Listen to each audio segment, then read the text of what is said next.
Policy बाजार पर 1 करोड़ रुपए का टर्म लाइफ इंश्योरेंस केवल 450 रुपए महीने से शुरू। वाह!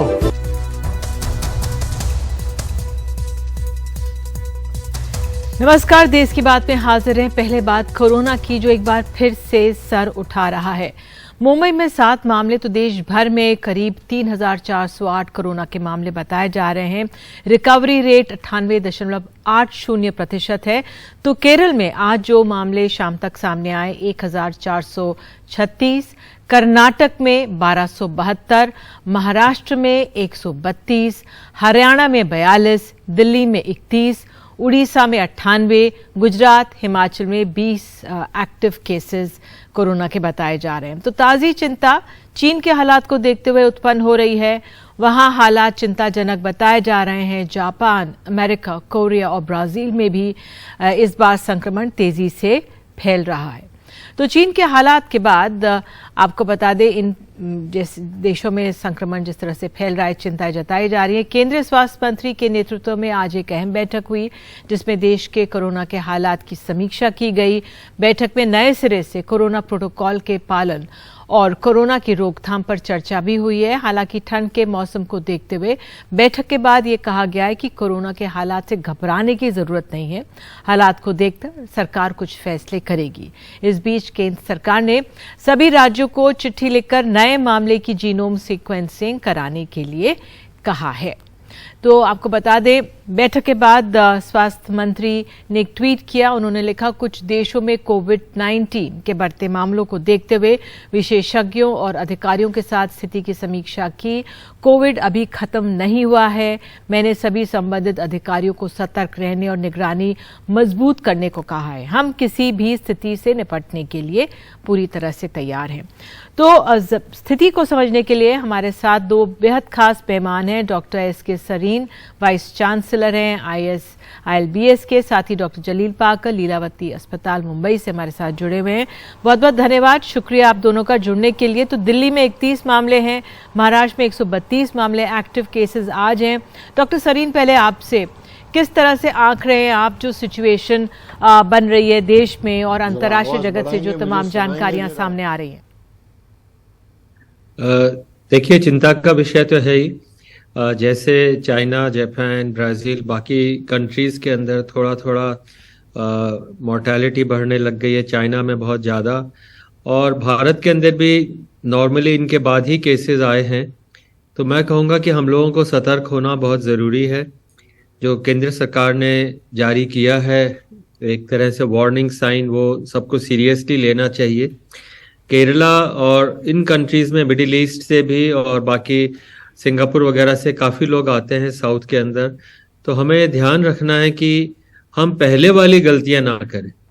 और पहले वाली गलतियां क्या थी? जैसे किसी को खांसी, जुकाम, बुखार हुआ, लोगों ने बताया नहीं किसी को, और अपने आप मिक्स होते गए। तो first responsibility is not of government, पर हम लोगों की है, समाज की जिम्मेदारी है। तो मैं बहुत सीरियसली इस बात को कहना चाहूँगा कि आज तक मैंने डबल मास्क ही लगाए रखा, और अभी भी मैं आउट पेशेंट पे हूं तो लगाए रखा हूं। इसलिए जरूरी है कि मुझे अपने आप को प्रोटेक्ट करना है, और अगर मुझे इन्फेक्शन है तो औरों को नहीं होने देना। तो पहला स्टेप मैं दोबारा से रिपीट करूंगा, every one of us in India has to follow this protocol for few more days, maybe months. Second, अगर आपको लगे कि किसी और को इन्फेक्शन या प्रॉब्लम हुई है तो उसको जरूर आप इग्नोर ना करें, उसको बताएं कि वो जाके हेल्थ केयर सेटअप में अपना चेकअप कराए। तो ये 2 तो पब्लिक के लिए जरूरी। अब रहा हमारे को इसके बारे में आगे क्या सतर्क रहना है।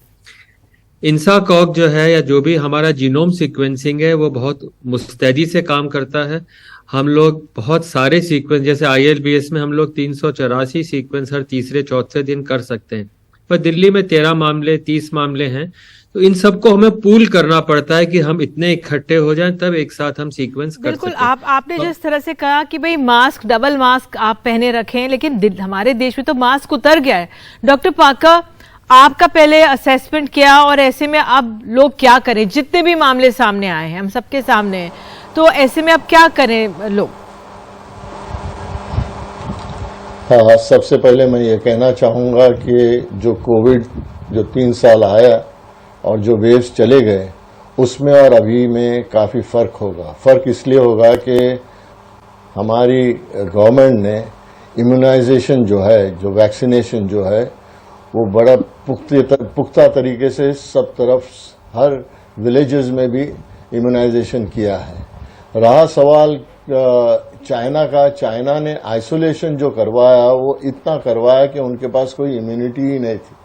तो अब लोग सब बाहर आए हैं, वहां का वैक्सीनेशन का उनका जो सिस्टम होगा वो किसी को पता नहीं है कि वैक्सीनेशन किया गया है, बूस्टर दिया गया है, कितने वैक्सीनेशन किए गए हैं।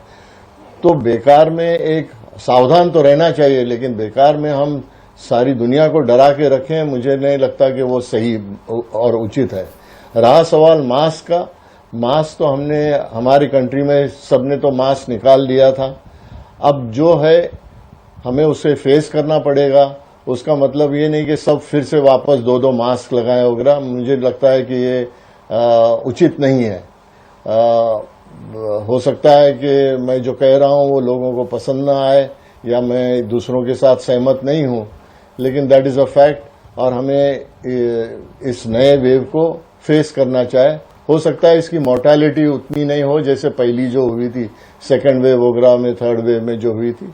मुझे नहीं लगता वैसी मोर्टेलिटी रेट रहेगा। हाँ, इन्फेक्शन हो सकता है, सबको हो जाए, लेकिन इट इज अगेन जैसे सर्दी, जुकाम, खांसी वगैरह जो होती है, जो वायरल होता है, और ये सीजन भी है, तो दोनों को मिक्स नहीं करना चाहिए, सावधान रहना चाहिए। ठीक है, सावधान रहना चाहिए। सर, अभी एक जानकारी मिली कि BF7 वेरिएंट है जो चीन में मिला है, वो भारत में भी मिल गया, उसके कुछ मामले हमारे देश में भी मिले हैं। डॉक्टर सरीन, फिर क्या करें इस समय लोग, या इस वेरिएंट के बारे में जरा जी। BF.7 जो है ये BF.5 का ही एक, ओमिक्रॉन का ही एक सब लीनिएज है, मतलब उसी खानदान का वायरस है, और ये हमेशा म्यूटेट करते रहेंगे, वायरस बदलते रहेंगे, क्योंकि उन्हें नया एक होस्ट चाहिए, जिसमें नया एक व्यक्ति चाहिए जिसमें वायरस जा सके, वहाँ मल्टीप्लाई कर सके। तो हमारे यहाँ की इम्यूनिटी, मैं मानता हूँ कि सरकार ने वैक्सीन दी और लोगों को ये भी कहा कि बूस्टर लगवा लें, पर अगर हम चाहें कि हम और बचे रहें तो नेजल वैक्सीन जो है भारत में मिलने लग गई है, जो एक बहुत हाई क्वालिटी वैक्सीन है भारत बायोटेक की, और भी किसी कंपनी की हो सकती है, मुझे पता नहीं। नेजल वैक्सीन अगर हम लोग पब्लिकली अवेलेबल करा दें, इसमें लोग खरीद सकते हैं, आराम से अपना वैक्सीन डाल सकते हैं, and you can remain. It also probably covers, as the company claims कि ये ओमिक्रॉन वेरिएंट को भी कवर करता है। तो अगर हम वैक्सीन ले लें और अगर केसेस बढ़ते हैं तो बचाव के साधन रखें। और हाँ, अगर कोविड प्रोटोकॉल, जैसे गवर्नमेंट ने अनाउंस किया है कि हमें कोविड प्रोटोकॉल यूज करने हैं, तो कोविड प्रोटोकॉल का एक इम्पॉर्टेंट पार्ट है सेल्फ प्रोटेक्शन, मास्क लगाना। मैं इसी संदर्भ में कह रहा था कि चूंकि गवर्नमेंट के हेल्थ सेक्रेटरी के इंस्ट्रक्शन से कोविड प्रोटोकॉल यूज किया जाए, ये एक उसमें एक और हम लोग इसमें जरूर चाह सकते हैं कि अगर छुट्टियों का दिन है, न्यू ईयर का टाइम है, तो इस समय अगर किसी भी इलाके के अंदर जहां पे बहुत बड़ी भीड़ हो, और उस जैसे केरला में या किसी भी स्टेट में अगर केसेस बढ़ रहे हों, तो उन एरियाज में स्पेशली जो क्राउडेड हो, वहां पे आदमी प्रोटेक्शन रखे, मास्क रखे। ये मेरी थिंकिंग। बिल्कुल, ये बहुत अहम है। सो पाका साहब, आपसे तो फिर क्या मास्क मैंडेटरी हो जाना चाहिए स्वतः अपने आप, भले ही सरकार जब भी अनाउंस करे, क्या एक वो मिनिमम शील्ड हो सकती है? हाँ, मुझे नहीं लगता कि मैंडेटरी होना चाहिए। हाँ, हर एक ने अपनी हिफाजत करना चाहिए, लेकिन जरूरी नहीं है कि सबने दो मास्क पहने। इस वक्त हो सकता है आगे चल के अगर कुछ ये और ज्यादा फैल जाए तो फिर डिसीजन लिया जा सकता है, बट इस वक्त तो मेरे हिसाब से मुझे नहीं लगता कि। ठीक है सर, संक्षेप में जो चाइना में इस तरह की स्थिति और लाखों की मृत्यु की आशंका वहां पे जताई जा रही है, क्या वहां पे जो उनका वैक्सीन था वो ठीक नहीं था, या क्या आंकलन आप लोगों का? चाइना में जो स्थिति है उसके लिए कहना बहुत मुश्किल है, क्योंकि डिटेल्स अवेलेबल नहीं है। ठीक है, मैं सिर्फ डॉक्टर पाकर से पूछ रही थी। जी डॉक्टर पाकर। जी, ऐसे है कि वहां पर चाइना में क्या होता है ये मुझे नहीं लगता किसी को भी पता है। इन लोग ने जो लॉकडाउन इतना सीरियस जो पहले किया, उस वक्त इम्यूनाइजेशन किया है नहीं किया है वो किसी को पता नहीं है। अब सब फ्रस्ट्रेट होके सब लोग रास्ते पर आ गए हैं। वहाँ की गवर्नमेंट उनके ऊपर काफी हावी हो गई है और हो सकता है इसी वजह से बढ़ गया होगा, इम्यूनाइजेशन नहीं भी हुआ होगा। और इनका सब में इम्पोर्टेंट है, इनका जो इम्यूनाइजेशन का जो वैक्सीन था वो उतना इफेक्टिव नहीं रहा है। लेकिन इसके बारे में तो जो वर्ल्ड अथॉरिटीज हैं वो लोग ही जांच करके पता कर सकते हैं। लेकिन जहां तक हमको लगता है कि उनका वैक्सीन जो है वो उतना इफेक्टिव नहीं रहा है। बिल्कुल बिल्कुल, आप दोनों जुड़े इसके लिए बहुत बहुत शुक्रिया। तो वाकई में दुनिया भर के कई देशों में तो कोरोना बढ़ ही रहा है, हमारे देश में भी मामले 3000 के ऊपर हो गए। तो अगर ऐसे में हम एहतियात बरतें, मास्क पहन ले, तो हमारी बेहतरी के लिए ही ये होगा। आगे आप बढ़ते हैं और इससे जुड़ी हुई एक आपको खबर दे दें किस तरह से दुनिया में कोरोना के बढ़ते मामलों ने भारत की चिंता एक बार फिर से बढ़ा दी। और केंद्रीय स्वास्थ्य मंत्री ने जिस तरह से आज बैठक की है, ये आज की रिपोर्ट हम देख लेते हैं। कोरोना को लेकर चीन की हालत बयां करती तस्वीरें और हरकत में भारत। केंद्रीय स्वास्थ्य मंत्री ने आला अधिकारियों समेत विशेषज्ञों के साथ बैठक की, कोरोना के जमीनी हालात का जायजा भी लिया और रणनीति भी बनाई। स्वास्थ्य मंत्रालय अब हर हफ्ते कोरोना को लेकर समीक्षा बैठक करेगा। लोगों को सलाह दी गई है कि वो भीड़ भाड़ वाली जगह पर मास्क लगाएं, सर्दी खांसी वाले मरीज टेस्ट करवाएं। अब तक 27% लोगों ने प्रिकॉशन डोज लिया है, जो बचे हैं टीका जरूर लें। सर्विलांस सिस्टम में और तेजी लाने की जरूरत है। देश के तमाम अस्पतालों में भर्ती निमोनिया के मरीजों की टेस्टिंग कराई जाए और राज्य सभी मरीजों के सैंपल को जीनोम सीक्वेंसिंग के लिए भेजें। खांसी जुकाम हो रहा है तो आज की सिचुएशन को देखते हुए अपील करना चाहेंगे कि उसमें आप टेस्टिंग करवा लीजिए। हो सकता है और 90% चांस है कि शायद ये नॉन कोविड होगा, लेकिन अगर हमने अर्ली डिटेक्शन करनी है तो तभी करेंगे, कोई टेस्ट करवाएंगे। तो एक अपील भी है और सिस्टम भी इसको प्रोत्साहित करेगा कि टेस्टिंग हो, टेस्टिंग बढ़ेगी तो हमारा फुटप्रिंट ज्यादा होता है, प्रॉब्लम जो है वो डिटेक्ट होगी, उस वायरस का आइसोलेशन होगा, उस वायरस का जीनोम होगा, तो हमें पूरी ताकत मिलेगी और हमें समझ रहे कि हम किस तरफ बढ़ रहे हैं। वहीं मनसुख मांडविया ने राहुल गांधी से भारत जोड़ो यात्रा स्थगित करने की गुजारिश की है। कहा कि ये सुनिश्चित हो कि जो यात्रा में शामिल हो रहे हैं उनका टीकाकरण हो चुका है और भीड़ में कोविड को लेकर एहतियात बरते जाएं। कल राजस्थान के 3 एमपी ने मुझे पत्र लिखा था कि राजस्थान में भारत जोड़ो यात्रा में गए हुए कई लोगों को कोविड पॉजिटिव पाया गया है। उसको देखते हुए मैंने मिनिस्ट्री में एक्सपर्ट लोगों की राय ली, बातचीत किया और उसके आधार पर मैंने भारत जोड़ो यात्रा के इंचार्ज कन्वीनर राहुल जी को एक पत्र लिखा और एक गहलोत जी को पत्र लिखा, कोविड प्रोटोकॉल का पालन किया जाए। इस पर कांग्रेस ने पलटवार किया। भारत जोड़ो यात्रा के चलते मोदी सरकार खुद बुखलाए हुए हैं। बीजेपी पार्टी को यह कहना चाहता हूं, गुजरात में जब चुनाव हुई थी मोदी जी घर घर गए थे, क्या मास्क लगा के क्या लोगों को सारे प्रोटोकॉल मानते हुए गए थे? मंडविया के मैं पूछना चाहता है कि राहुल गांधी की पदयात्रा शायद आपको अच्छा नहीं लगते होंगे, लेकिन सारे हिंदुस्तान के लोग इसमें दिलचस्पी दिखा रहे हैं, शामिल हो रहे हैं और इसके चलते बीजेपी की जो गोदी मीडिया की चलते जो प्रचार चलते थे उसमें भी अभी छेद आने लगी, क्योंकि सोशल मीडिया में छाए हुए हैं राहुल गांधी जी की भारत जोड़ो यात्रा। फिर बीजेपी कहां चुप रहने वाली थी? प्रतिक्रिया उनकी तरफ से भी आई। सवाल ये खड़ा होता है, क्या एक परिवार सब प्रोटोकॉल से ऊपर है?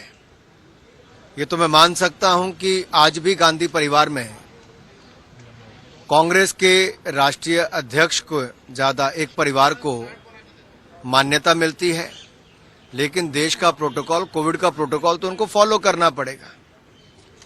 आखिर क्या कारण है कि आज भी एक पार्टी, एक राजनीतिक दल एक परिवार तक अपने आप को सीमित रखता है और उसके लिए सारे प्रोटोकॉल तोड़ने के लिए भी तैयार होता है? फिलहाल दुनिया भर में हफ्ते में करीब 35 लाख कोरोना के मामले रिपोर्ट हो रहे हैं। वहीं भारत में 1200 मामले। कोरोना कहीं गया नहीं है। इसके बदलते आकार, प्रकार और व्यवहार ने दुनिया के कई देशों में हाहाकार मचा रखा है। तो हालात बिगड़ने से पहले रणनीति बनानी जरूरी है। तैयारी का लेखा जोखा हो या खुद को तैयार रखने का। नई दिल्ली से परिमल कुमार, एनडीटीवी इंडिया। दिल्ली की अरविंद केजरीवाल सरकार के हेल्थ मॉडल का सबसे बड़ा स्तंभ है मोहल्ला क्लिनिक, जो पिछले कुछ महीनों से खुद बीमार हो रहा है। यहां दवाओं की किल्लत हो रही है, टेस्ट नहीं हो रहे हैं। हाल यह है कि स्टाफ की सैलरी भी 2-3 महीने तक अटकी रही। मामले की जांच हुई तो पता चला कि अधिकारियों की कागजी कार्रवाई के चलते ऐसा हुआ। दिल्ली के जिन मोहल्ला क्लिनिक पर लोगों को सेहतमंद रखने की जिम्मेदारी है, पिछले कुछ महीनों से वो खुद बीमार हैं। दवाई मिल नहीं रही, टेस्ट हो नहीं रहे, डॉक्टर और बाकी स्टाफ का वेतन भी 2-3 महीने से नहीं आया। समस्या ये है यहाँ पे, मतलब ये कि दवाइयाँ मिलती नहीं है। कब से नहीं मिल रही है? 3 महीने और करीब हो गए हैं, दवाई नहीं मिल रही है। जो कंटिन्यू जो दवाई चल रही है वो नहीं मिलती है। कोई टेस्ट तो यहाँ होता ही नहीं। पहला टेस्ट मैंने करवाए हैं यहाँ से। अच्छा। लेकिन अब कोई टेस्ट नहीं हो रहा। मेरा कम से कम 4-4.5 हजार रुपए पर मंथ की दवाइयाँ आती हैं। अच्छा, जो यहाँ से आपको फ्री मिल जाती है? मिलती थी पहले। अच्छा। अब नहीं मिल रही है। हमने केवल ये कहा कि शिकायत जब दिल्ली विधानसभा की याचिका समिति के पास पहुंची तो उसने दिल्ली सरकार के स्वास्थ्य और वित्त विभाग के आला अधिकारियों को तलब किया और पूछताछ में पता चला कि स्वास्थ्य विभाग ने मोहल्ला क्लिनिक के लिए पैसे मांगते हुए वित्त विभाग को फाइल भेजी। वित्त विभाग ने कैबिनेट के फैसले की कॉपी मांग ली, जो आमतौर पर केवल तभी मांगी जाती है जब कुछ नई योजना शुरू हो रही हो या योजना में कोई बदलाव हुआ हो। इसी चक्कर में फाइल वित्त विभाग और स्वास्थ्य विभाग में घूमती रही।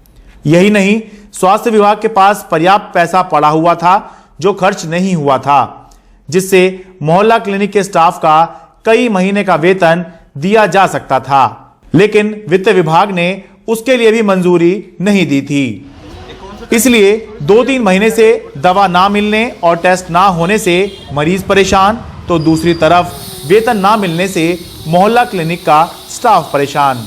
तनख्वाह देने के लिए जो फाइल पैसे मांगने के लिए, ग्रांट मांगने के लिए हेल्थ डिपार्टमेंट ने फाइनेंस डिपार्टमेंट को भेजी, उसके अंदर फाइनेंस डिपार्टमेंट ने कुछ ऐसी डॉक्यूमेंट्स की मांग की जो आज से पहले कभी नहीं मांगे गए। मसलन कैबिनेट का डिसीजन मांगा गया, कोई अमेंडमेंट हुई तो वो मांगी गई, और ये ऑन ओथ हेल्थ डिपार्टमेंट के अफसरों ने बताई कि इतने सालों से तनख्वाह डिस्पर्स होती थी, मेहनताना डिस्पर्स होता था, ये कभी नहीं मांगे गए। और कमेटी ने ये पाया कि मात्र डिले करने के उद्देश्य से, मेहनताना और मोहल्ला क्लिनिक का पैसा रोकने के उद्देश्य से ये काम फाइनेंस डिपार्टमेंट के प्रिंसिपल सेक्रेटरी आशीष चंद्र वर्मा ने किया। दिल्ली विधानसभा की याचिका समिति ने अभी कोई अंतिम फैसला नहीं किया है। अधिकारियों से कुछ और दस्तावेज मांगे गए हैं, जिसके बाद अंतिम रिपोर्ट विधानसभा में पेश की जाएगी। दिल्ली में फिलहाल करीब 500 मोहल्ला क्लिनिक हैं, जो प्राथमिक स्वास्थ्य सेवाएं लोगों को उनके पड़ोस में ही मुफ्त दवा और टेस्ट देकर उपलब्ध कराते हैं। ये मामला अटकाने, लटकाने और भटकाने का प्रतीत होता है, सरल चीजों को जटिल बनाने का प्रतीत होता है। लेकिन सवाल यह है कि ऐसा क्यों और किसके कहने पर किया गया। विधानसभा समिति की बैठक में मैं खुद मौजूद था, लेकिन इस सवाल का जवाब नहीं मिल पाया। दिल्ली से अपने कैमरा सहयोगी आजम सिद्दीकी के साथ मैं शरद शर्मा, एनडीटीवी इंडिया। और ब्रेक के बाद आपको ले चलेंगे मध्य प्रदेश। वहां के मंत्री जी को अपनी ससुराल से मिला है कितना बड़ा दान, ये बताएंगे। आपने वो जवाब तो दिया है कि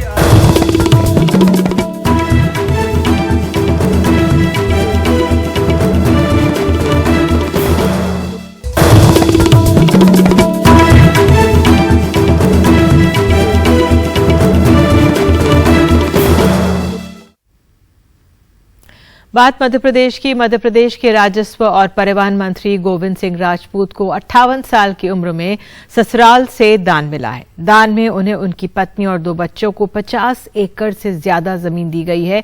एनडीटीवी के इस खुलासे के बाद कांग्रेस हमलावर है। कांग्रेस का आरोप है कि कालेधन की कमाई से ये जमीन खरीदी गई है। ऐसे में उन्हें इस्तीफा देना चाहिए। सागर भोपाल रोड पर भापेल गांव में कल्पना सिंघई से 2021 में मध्य प्रदेश के राजस्व और परिवहन मंत्री गोविंद सिंह राजपूत के साले हिमाचल सिंह और करतार सिंह ने करोड़ों की ये जमीन खरीदी और अगले ही साल मंत्री और उनके परिवार को दान कर दी। मंत्री जी का ससुराल भोपाल से 80 किलोमीटर दूर सागर जिले के गिरहनी गांव में है, लेकिन परिजनों ने अपने गांव को छोड़कर अच्छी खासी दूरी पर ये जमीन खरीदी।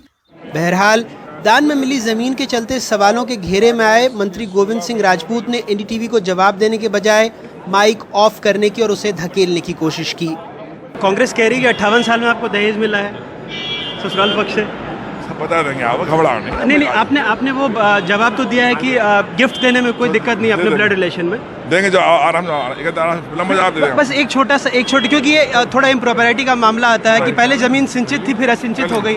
आपने इस पर बोला नहीं, क्या कह रहे हैं? आपको नहीं लगता कि भ्रष्टाचार की श्रेणी में है? और ठीक है आप तो ये गोविंद सिंह साफ हमारे सवालों से बचते हुए कि किस तरह से ज़मीन सिंचित या असिंचित थी, किसी भी बात का ये जवाब इस पर नहीं दे रहे हैं। हालांकि जवाब इनको देना पड़ेगा कि 50 एकड़ की ज़मीन इतने सालों बाद आखिर इनके ससुराल पक्ष से इनको गिफ्ट मिली और उसमें भी कई नियमों को शिथिल किया गया है। कांग्रेस इस मामले में भ्रष्टाचार के आरोप लगा रही है, मंत्री जी का इस्तीफा मांग रही है। ये शिवराज सिंह जी के मंत्रिमंडल में संभव हो सकता है। देश देखे समझे, प्रदेश भी देखे समझे कि ये वो मंत्री हैं जिन्होंने एक वक्तव्य दिया था कि मैं जनसेवा के लिए सरकार कांग्रेस की गिरा रहा हूँ और जनसेवा मेरा मुख्य उद्देश्य है, इसलिए मैं भारतीय जनता पार्टी में जा रहा हूँ। कांग्रेस मेरी माँ थी, अब मेरी माँ को छोड़ के दूसरी माँ को मैं अपना रहा हूँ। फिर अब 58 साल की उम्र में इनके सालों ने इनको ज़मीन दान में दी है, इनके परिवार को दी है, इनके बच्चों को दी है। जिन सालों के पास टोटल 100 एकड़ ज़मीन नहीं है, उनने 50 एकड़ इनको दे दी और वो भी 2020 में खरीदी हुई ज़मीन इनको दी है। ये अपने आप में ये एहसास कराता है कि शिवराज जी, आपने सरकार बनाने के लिए लूट की छूट दी थी और थोड़ी बहुत नैतिकता शिवराज जी में बची हो। इस प्रदेश ने उनको 4-4 बार मुख्यमंत्री बनाया। अगर उसकी थोड़ी बहुत इस प्रदेश पे एहसान करना हो तो प्रदेश को स्पष्ट करे कि दान कैसे मिला, नहीं तो इस्तीफा लेने के लिए हिम्मत है क्या शिवराज जी में? ये एक तरह से एक अवैध दहेज जैसा प्रकरण हुआ और असंचित रजिस्ट्री के पहले और रजिस्ट्री होते ही संचित, ये अपने आप में मैं समझता हूँ घपला है और सरकार की राजस्व विभाग की को नुकसान पहुँचाया इस माध्यम से उन्होंने। कांग्रेस ही नहीं, बीजेपी से जुड़े राजकुमार धनौरा, जिन्हें हाल में ही पार्टी से निकाल दिया गया, वो साफ तौर पर जमीन खरीदने में भ्रष्टाचार और काले धन के आरोप लगा रहे हैं। सीधा फर्जीवाड़ा किया गया है। यह इसमें काले धन का उपयोग किया गया है। सालों के नाम पर एक मंत्री ने अपना जो काला धन है वह ठिकाने लगाने के उद्देश्य से ये सारा षड्यंत्र रचा गया है। इसकी जांच होना चाहिए। मैं सरकार से मांग करता हूँ, माननीय मुख्यमंत्री जी से, माननीय प्रधानमंत्री जी से, कि उच्च पद पर बैठे हुए लोग, मंत्री जैसा दायित्व जिनका राजस्व विभाग और इस तरीके की लूट मचाए हुए, इन पर कार्रवाई करें। मध्य प्रदेश की कांग्रेस सरकार में भी गोविंद सिंह राजपूत राजस्व मंत्रालय संभालते थे, लेकिन कमलनाथ की सरकार गिरने के बाद ये बीजेपी के साथ आ गए और शिवराज सिंह सरकार में भी वही मंत्रालय संभाल रहे हैं। इन्हें ज्योतिरादित्य सिंधिया का करीबी भी माना जाता है। मध्य प्रदेश विधानसभा ने एक संकल्प पारित किया था कि सारे सदस्य संपत्ति का ब्यौरा सदन को देंगे, लेकिन ये वेबसाइट बताती है कि 230 में से सिर्फ 15 सदस्यों ने ब्यौरा दिया है। 30 सदस्यों वाले मंत्रिमंडल में सिवाय मुख्यमंत्री और स्वास्थ्य मंत्री प्रभुराम चौधरी के किसी दूसरे मंत्री ने न खाऊंगा न खाने दूंगा वाली सरकार में संपत्ति का ब्यौरा देना जरूरी समझा।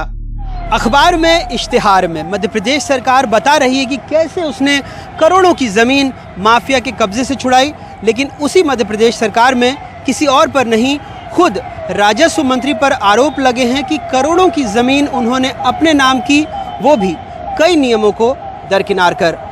भोपाल से अपने कैमरा सहयोगी रिजवान खान के साथ अनुराग द्वारी, एनडीटीवी इंडिया। और देश की बात में आगे रहेगा, चीन से सीमा विवाद के मुद्दे पर क्यों हो रहा है संसद के अंदर बाहर विवाद।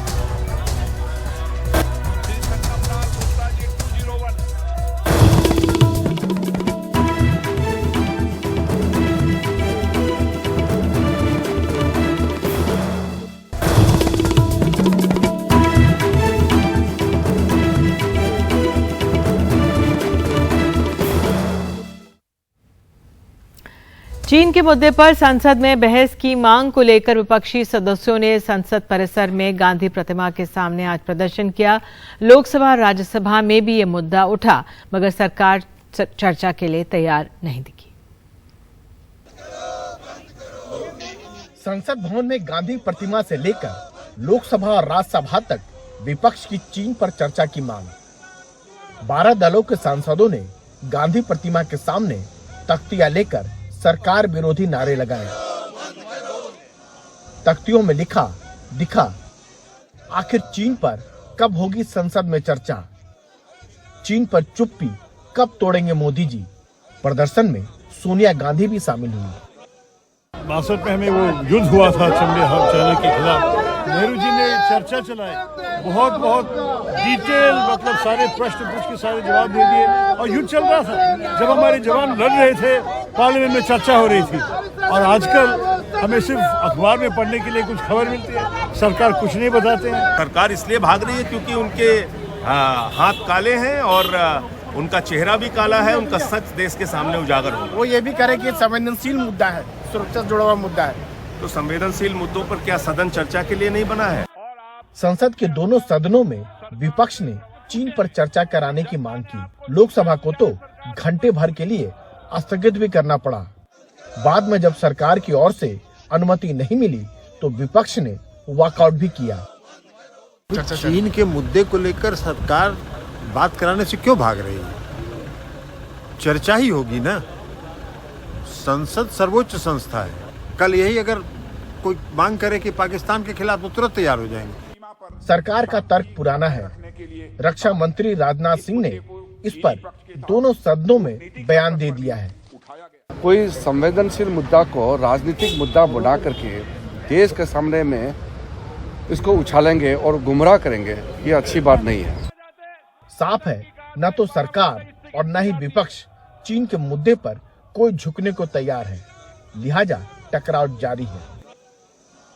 क्या सरकार यह मान के चल रही है कि संसद ठप होती रही तो कई जरूरी मुद्दों पर वह चर्चा से बच निकलेगी, या विपक्ष यह मांग के चल रहा है कि चीन पर चर्चा को लेकर उसका रुख सरकार की घेराबंदी के लिए जरूरी है? जो भी हो, देश हित में जरूरी है कि कोई रास्ता निकले और संसद सुचारू रूप से चले। नई दिल्ली में संसद भवन से राजीव रंजन, एनडीटीवी इंडिया। उत्तर प्रदेश में जीएसटी की छापेमारी से व्यापारी परेशान है। व्यापारियों के उत्पीड़न का मुद्दा आज सदन में उठा तो सभापति ने सभी तथ्यों को सदन के पटल पर रखने का निर्देश दिया।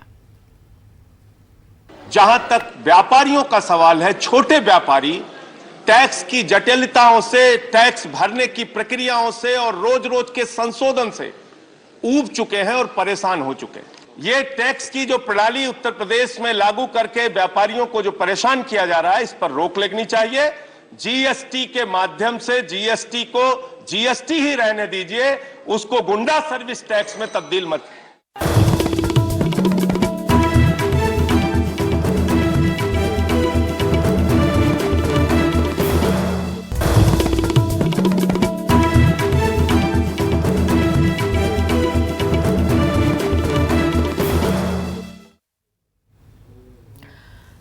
साल 2020-21 में कोरोना की लहर के दौरान यूपीएससी की परीक्षा न दे पाने वाले छात्र पिछले कई दिनों से दिल्ली के ओल्ड राजेंद्र नगर में प्रदर्शन कर रहे थे। इनकी मांग थी कि यूपीएससी की परीक्षा देने का एक और मौका इनको दिया जाए, लेकिन कल रात दिल्ली पुलिस ने बल प्रयोग कर इन छात्रों के प्रदर्शन को दबा दिया।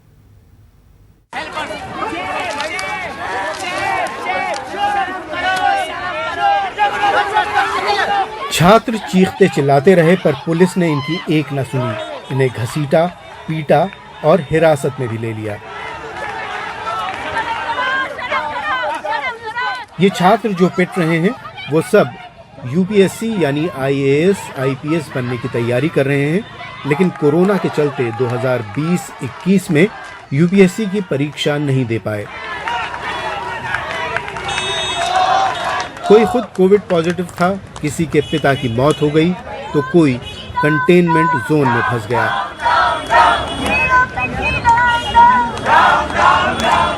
34 साल की डॉक्टर विद्या यूपीएससी की परीक्षा नहीं दे पाई क्योंकि ये उस दौर में दिल्ली के एम्स में लोगों की जान बचा रही थी। जब 2020 में कोविड आया था, हमने दिन रात सेवा की, 12 से 14 घंटे सेवा की। इन हाथों से हमने लाशों को उठाया। जब यहाँ पे लाश उठाने वाले लोग नहीं थे, परिवारों में इतनी सारी मौतें हुई थी, हमने वीडियो लाइव करवा के परिवार वालों को अंतिम दर्शन करवाए थे। हमने जो मेहनत की थी, हमने कभी नहीं सोचा कि हमारी पढ़ाई जा रही है। हमने सोचा ये देश हमारा इस मेहनत को समझेगा, हमारे माननीय प्रधानमंत्री समझेंगे, जिन्होंने हमारे ऊपर हेलीकॉप्टर से फूल बरसाए थे। और आज हम जो कंपनसेटरी अटेम्प्ट मांग रहे, जो अटेम्प्ट हमने खोया देश की सेवा करते करते, तो आज उनके पास कोई जवाब नहीं है। जवाब ये है कि हमने कल लाठियां खाई हैं, बुरी तरह सभी ने लाठियां खाई हैं। क्या ये हमारा रिवॉर्ड है देश की सेवा करने का? यहाँ मौजूद हर छात्र की यही कहानी है। कुछ तो प्री और मेंस भी निकाल चुके थे, बस इंटरव्यू से बाहर हो गए। हमारे घर में ना सबको कोविड था, मुझे कोविड था, मेरी मम्मी को था, मेरी दीदी को था, इवन मेरी जो सिस्टर है वो ऑक्सीजन पे थी। सर जो उस समय पे बहुत माहौल था ना, मैं एक तरीके के ट्रॉमा में थी। मेरा बहुत मेंटल ट्रॉमा था सर, मतलब पढ़ना तो बिल्कुल सर, जब पूरा देश मेंटल ट्रॉमा में था, सब उस स्थिति को देख रहे थे, तो फिर हम एस्पिरेंट उससे अलग कैसे हो सकते हैं।